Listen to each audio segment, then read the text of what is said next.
movement fundamentals. I've seen you do the crazy acrobatic stuff, the aerialates, and so many more things. So we are very excited to have Rose come and talk to us today. Thank you.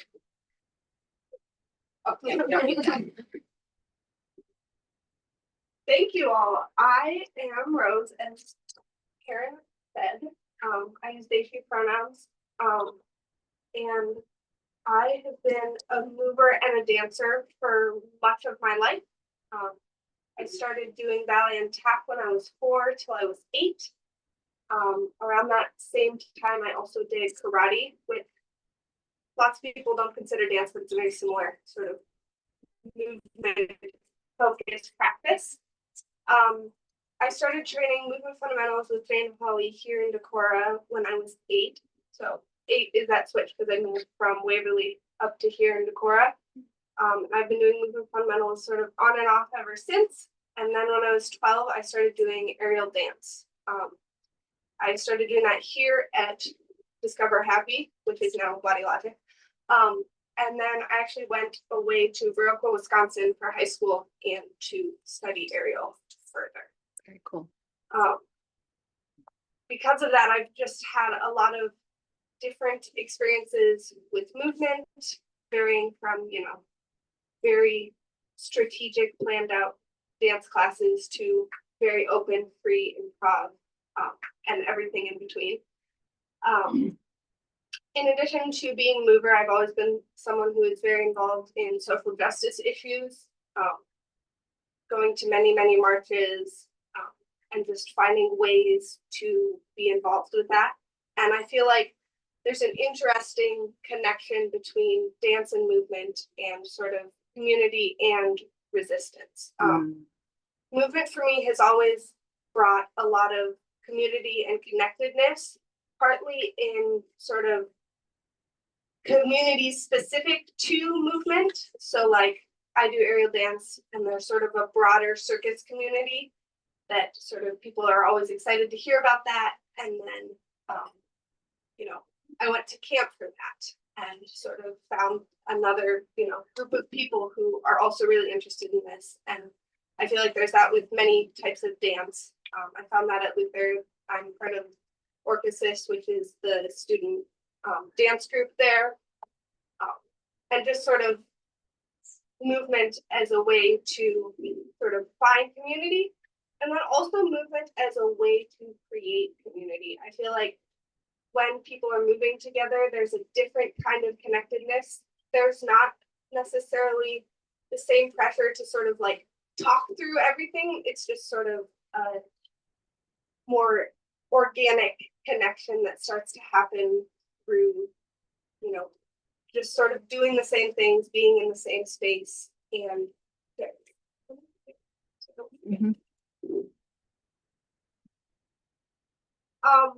another thing that I feel like movement has given me is a lot of appreciation for what my body really is capable of.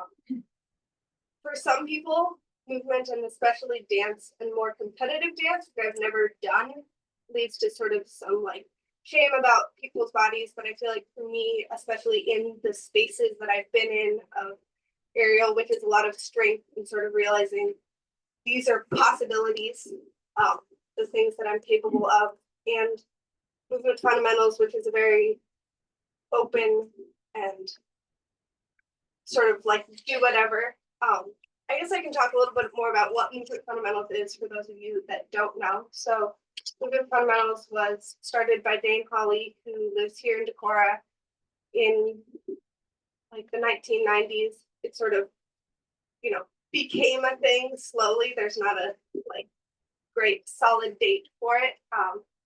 But sort of one of the bases of that is a 4 phases practice, with the 4 phases being prepare, move, dance, and witness, and sort of having that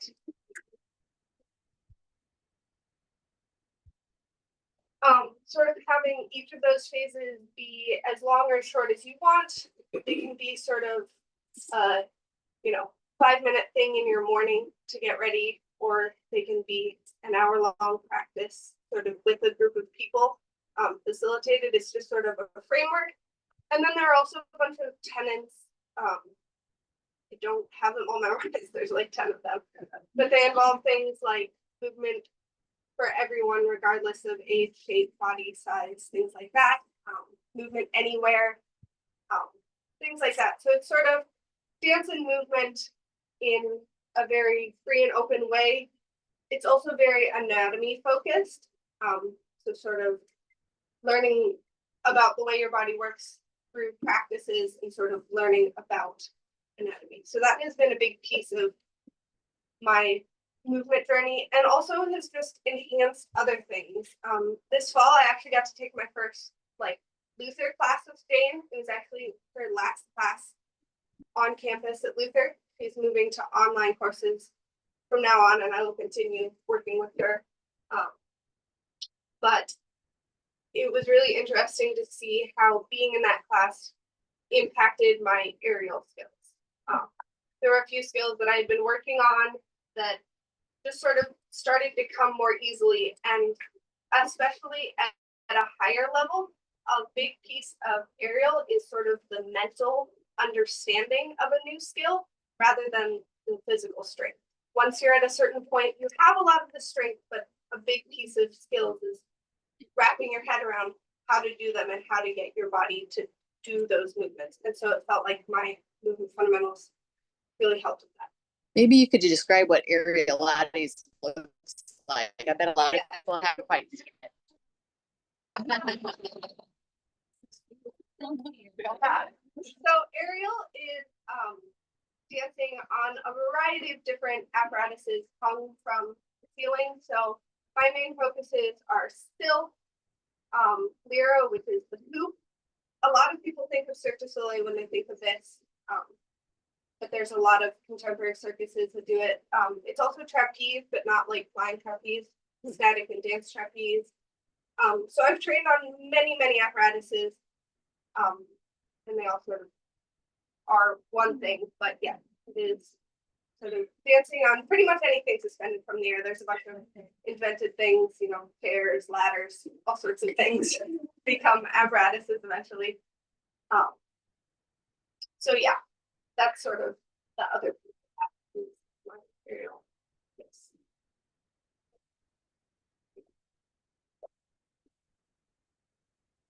So the other piece of movement, and not any specific movement, is sort of as a self-care practice. So I found myself really enjoying, I had a few hours a week this year at Luther where I had this space where I do aerial reserved. Sometimes that was aerial, sometimes that was other types of movement. And it was just really nice to have that hour or so to sort of recenter and do movement in the midst of a really busy, you know, college life. I also found when I was working on like hard academic things, it was really good to take breaks with the movement, not even just my big aerial breaks, but even just a few minutes to move and sort of process the things. I felt like, especially the big paper that I did this year was the Padea research paper, and there were points where I was like, I don't know how this works, and I would just sort of dance thinking about that, and that really helped me a lot in that. And it's just sort of a way for me to reset and sort of move through things, not just reset, but also move forward. And then I guess the other big piece that I feel like dance and movement is a way to express myself in performance and things like that. It's a great storytelling medium. It's really interesting because it can have sort of different interpretations for everyone who watches it. You know, one person might see one thing, I might have one thing in my head. Often I might not have anything specific in mind, but it just sort of feels like it becomes a story. And then the other piece of that sort of storytelling, expression, and performance piece is the costuming that's done with that. So last year for high school, for my senior year, not this previous year, but the school year before, I did a senior project on costuming specifically for aerial dance, because the dance costumes don't really work well for that.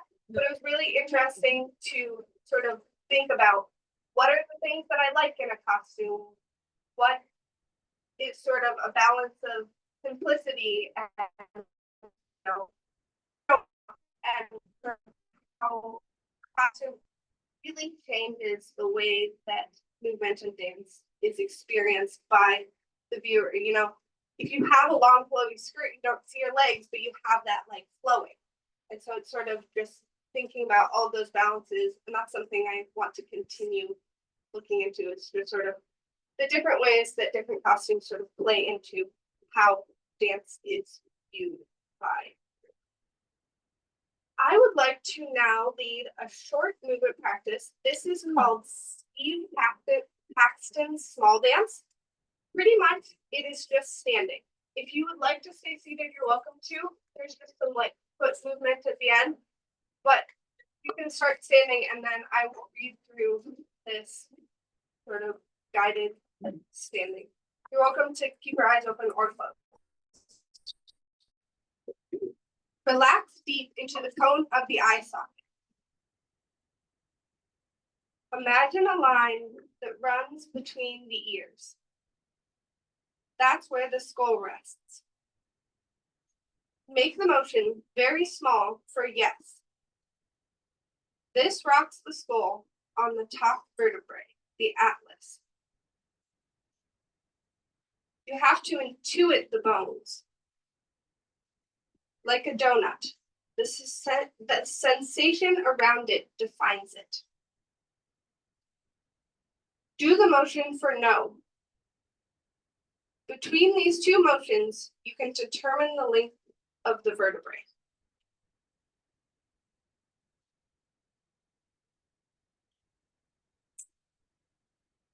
Ballooning of the lungs. Breathe from the bottom of the lung up to the clavicle. Can you expand the ribs out and up and back easily? Defining the diaphragm in terms of sensation. Bottom of the lung, 2 domes of muscle. So with each breath, you're massaging the intestine. What the diaphragm is doing is a signal to the rest of the body. Sky above, earth below.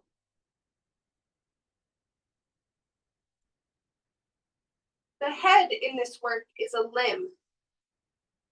It has mass. Mass may be the single most important sensation. The feeling of gravity. Continuing to perceive mass and gravity as you stand. Tension in the muscle masks the sensation of gravity. You've been swimming in gravity since the day you were born. Every cell knows where down is. Easily forgotten. Your mass and the earth's mass calling to each other.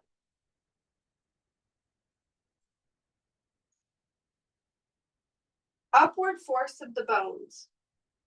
Shoulder blades fall down the back, relaxing the intestines into the bowl of the pelvis.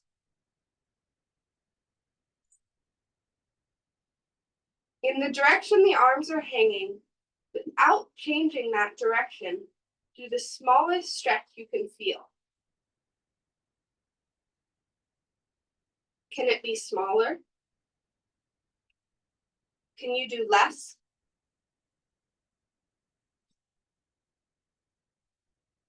The initiation of the stretch along the length of the bones, in the direction the force is already going.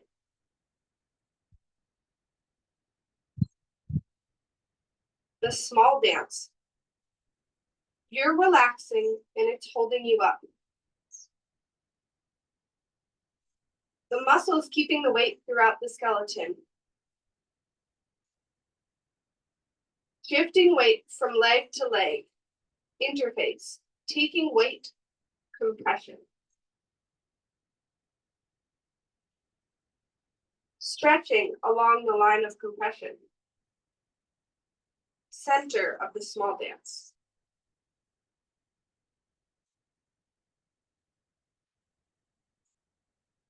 Upright position, spine erect. Feel the bottom of the lung, the diaphragm. Feel it massage the organs down into the bowl of the pelvis.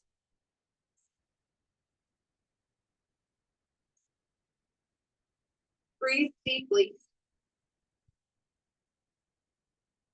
Exhale slowly.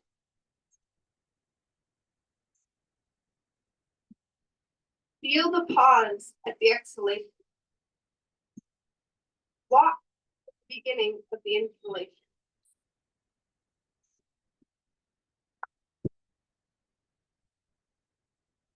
This thing, time, full of rush and pause.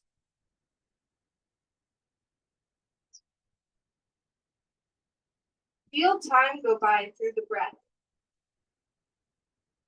Don't initiate the breath. Just watch that period. Try to catch your mind the exact moment when the inhalation starts again.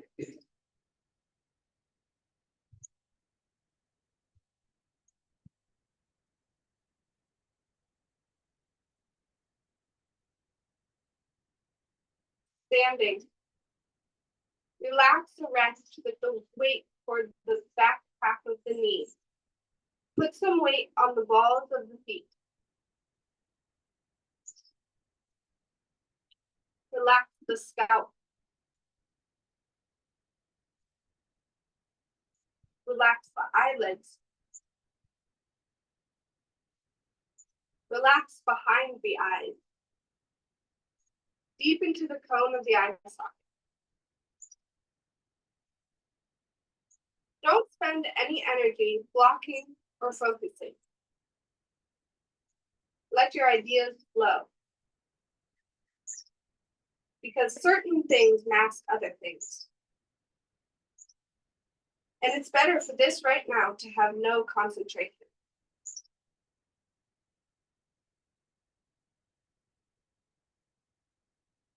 Feel the play of rush and pause of the small dance that holds you upright when you relax.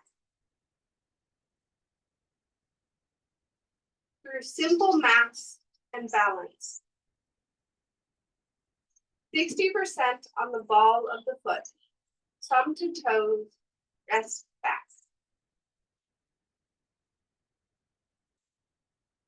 Knees a little relaxed. Let your breath guide your torso, make you symmetrical.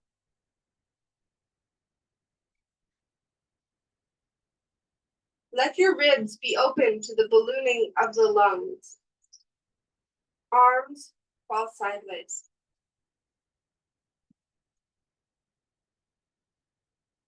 Feel the small dance. It's always there. Think of the alignment of the bones, limbs towards the center of the earth, length of the bone.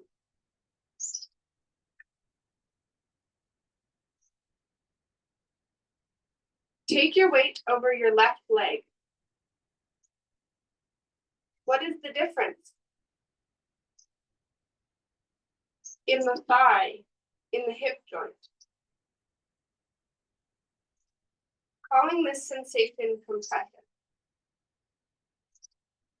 Take compression over the right leg. Feel the change. Compression down the length of the bone. Take your body to neutral. Lean forward, compression in front, stretch in back. Back to neutral. Lean backwards a little. Stretch in front, compression in back.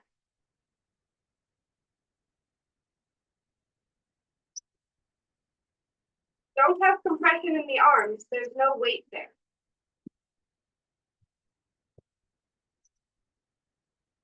Lean forward again. Feel the difference.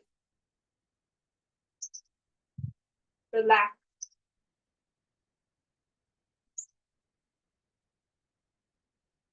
Neutral. Lean back, stretch along the length of your body.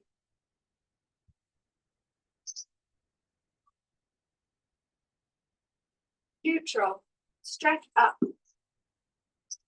Let the spine raise through the shoulders. Let the head be supported on a line between the ears.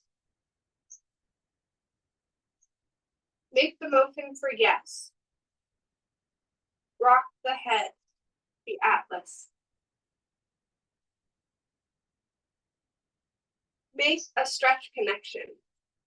A long line of stretch between the ball of the foot and the atlas.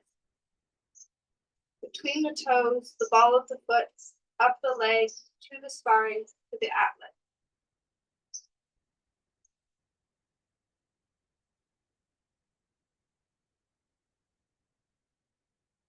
You've been falling in gravity since the day you were born. Now, imagine, but don't do it. Imagine that you are about to take a step forward with your left foot. What is the difference? Back to standing. Imagine, but don't do it. Imagine you are about to take a step with your right foot.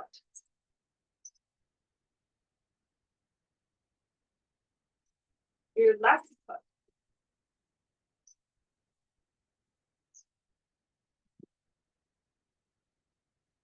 Your right.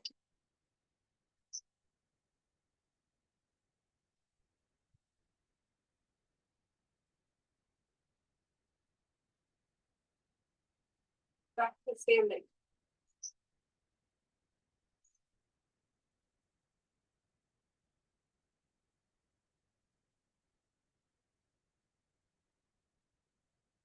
Now slowly let your body collapse either into your seat or into a squat.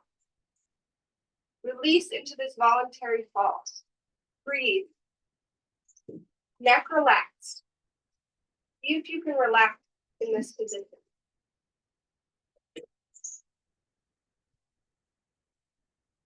And that is the end of this practice.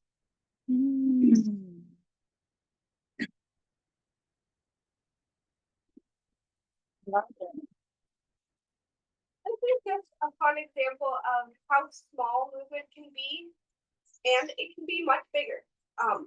This is a great practice. Obviously, you don't have to do it quite so long, but just sort of standing and relaxing different pieces, especially when you're like stressed out. I like to do it before performances and things, just as a way to sort of partly get in touch with my body and just pay attention to one really specific thing. Yeah. I wondered, Zach, can you read our opening statement that we say, because it's kind of cool. When we decided this, when we came up with our opening statement about who we are, we included movement. And I think that's kind of a cool thing. Can you just read that, Zach? We are a welcoming, way-led spiritual community, moving together in time in an open search for truth and meaning. Yes, moving together in time. I Thank really you. like that. That was beautiful. Yes. So I guess now I'd like to talk just a little bit more about that connection I talked about between movement and like social justice and community connection. I feel like there is a really great opportunity. I feel like it's sort of already existent with like marching. Marching is sort of a thing that we do to protest, but it also is very much a movement practice of moving and walking and, you know, walking in rhythm with each other. And it creates this connection to those around you, even if you've never met any of them and maybe we'll never see them again. It creates this really nice connection. I also see movement practices, especially things like this, like a small dance or sort of more free-flowing improvisation, as a great way to sort of connect communities, especially communities that might not necessarily get together.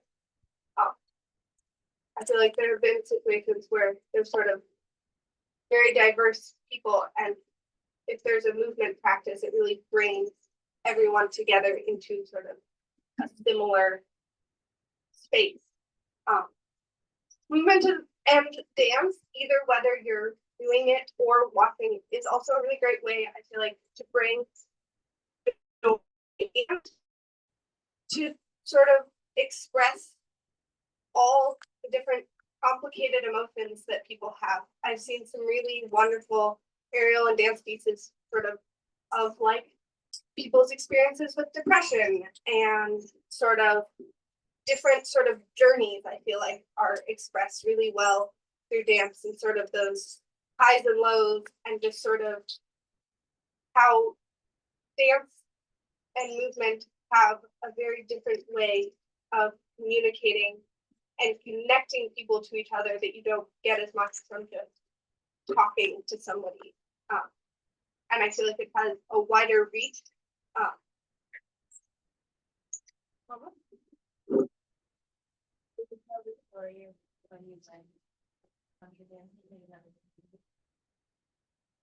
Sure. Yeah, so this year at school, there are like monthly contra dances, and I convinced both my friends and they really loved it. So we went to most of them. And one of the contra dances was in Ridgeway, which isn't so far away, but it feels like it's definitely a different community and definitely a different vibe. But it was really interesting to see how with contra dancing, there's sort of this very simple movement that's expected, and it brings you together because you're dancing with your partners, and it's sort of an easy, accessible way, because some people feel really intimidated by like improvisation and things like that. They really want to have a framework. So it's a really nice way to sort of connect people with a more direct way for them to move. So things like that are a really great way to sort of connect communities that wouldn't necessarily be connected. I mean, I feel like we don't do this anymore, but people used to like hold balls for their things. And like, obviously that is a very specific time period and movement, but it is a different way for people to get to know each other and connect rather than, you know, sitting and talking, or, you know, text and email is even more disconnected. Yeah. And I just want to encourage you all, especially in this time of turmoil, to find places to move. Whether that's like making breakfast. I was, you know, dancing around the kitchen in addition to making breakfast, and just finding these places and how movement can connect you with other people in your communities and maybe even beyond.